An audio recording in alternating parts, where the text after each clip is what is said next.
will take a little time for the heat to be transferred through into the stove body itself, and once that has happened, the blades will start to move. Once moving, the blades are near silent and will enable you to be sitting in one side of the room and have the heat propelled across the room towards you. This is a very efficient stove fan, as by projecting the heat across the room, you should not need to use many logs or many pieces of coal to keep the room warm. The heat will be propelled across the room by the fan itself. The design of the fan is very sleek and sits quite nicely on top of the stove. The fins at the top of the heatsink enable the heat to transfer from the stove itself up towards the fan blades, allowing the heat to be transferred into the cold air that passes through the blades and then heats up and propels it towards you in the other end of the corner.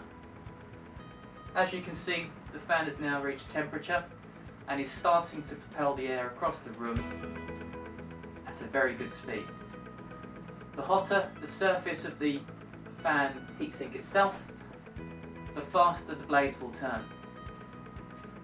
Obviously, this means as well as when the cooling of the stove happens, the fan will slowly start to slow down until completely at a standstill.